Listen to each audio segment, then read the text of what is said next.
Hello there, this is Dango1867. Hope you're all feeling alright today because I am tickety-boo.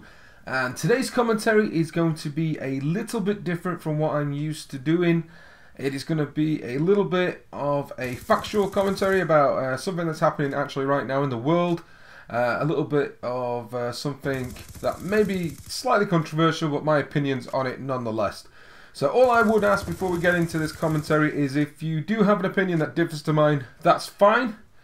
Don't immediately thumb down this video because you don't like the content. If you've got an opinion different to mine, put it in the comments, because at least then we can obviously hear your side of the story, and obviously we can at least get into some sort of adult debate. Okay, so on that, the subject I want to talk about is pretty much all over the media of the world, and it's the refugee crisis at the moment. So for you guys in the States and Canada and obviously Australia, probably not as much as an issue, but I guess you can relate to your own sort of refugee issues there. But in Europe, this is a big problem. Obviously, parts of the world at the moment, in the Middle East, Syria and the like, are having issues, and it's obviously lots of civil war, lots of strife, and obviously the artist formerly known as ISIS or whatever, that's all kicking off. And obviously when war happens, the tragic circumstances that obviously it creates are refugees. People don't want to be involved, don't want to pick a side, and they need to get themselves and their families out of the area sharpish. So at the moment, the best place these people can see to get themselves is into Europe, because obviously in Europe it's a lot more stable. They're going to be able to actually get themselves education, and then obviously it's a lot better place to live, let's be honest. And this has caused uproar from lots of people, because at the end of the day, this is a lot of people we're talking about moving into Europe at a period of time where most people in Europe are still pretty poor. The recession is still pretty strong and ongoing for most Europeans, and obviously that's an issue. Countries don't have spare cash to throw around, people don't have spare food, and there's not a lot of room, I guess, for these people to move into with beds and houses available. But the problem with this is they're not looking at the bigger picture. People are using the refugee crisis and using it to create fear, just because their views are that people from other countries shouldn't move into their countries, which is a little bit bizarre, because we live in quite a modern world and a modern society, and that's the same in the UK and the same across Europe. Obviously, for me, this is not an issue. These people have problems that are way beyond our issues. This is not a bus turning up late and you get there late for work and you get a bollocking off your boss. This is people running for their lives because they don't want to live under people who are going to persecute them, who are going to enslave their kids, who are going to make them fight for something they don't believe in. And it's obviously freedom of choice. These people do not want to live under a ruling government who are very oppressive. And there's nothing wrong with that. The problem with this is that ISIS is the big boogeyman out there at the moment.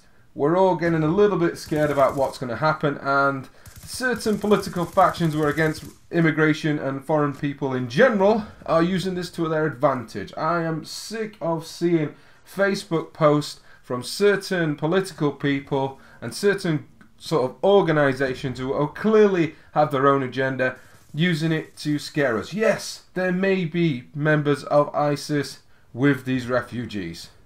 There may be people in there who are planning to actually do some terrorism when they get into Europe. But there are probably more UK, European-based terrorists who are actually pro-ISIS and into that, who are already here. So it's kind of worrying about there's going to be an influx of more ISIS members when, to be honest, the ones who are probably going to cause the terrorist attacks are the ones who are already in Europe at the moment and European born and bred. So it's kind of creating fear because they don't want this to happen. The refugees are coming, this is simple or not. If the governments don't accept it or don't help, that's not going to stop them. We've already seen they are willing to risk their lives to get across from, obviously, across the oceans and get into Europe for a better life and to avoid all the shit that's kicking off in their homelands. For me, we need to do more. We need to help these people out. Being scared of something that may happen is not a bad thing. We live in a bad world. I've got 2 kids and it terrifies me that this world is as rough and as tough as it can be. But you've got to take it with a pinch of salt. Yes, there's going to be some bad people who come across with this, but you've got to think they're going to be the minority in this case. They're not the majority. These people are running for their lives with their families, and people with their own political agendas are using fear tactics and the threat of possible ISIS members slipping through the net to stop us doing what we need to do. And we need to help these people. There's no two ways about it. These people have got the worst lives in the history of the current world.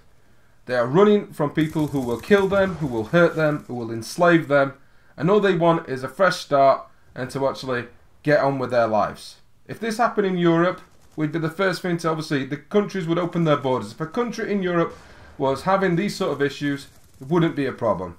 There would be no issues, we'd let them all in, and it'd all carry on as normal. But because it's from overseas, people with their own political agendas are completely using fear to entice hate. And once it turns to hate, there's no going back from that. So obviously when you read it on Facebook and you read all these little posts, just try and check back the sources.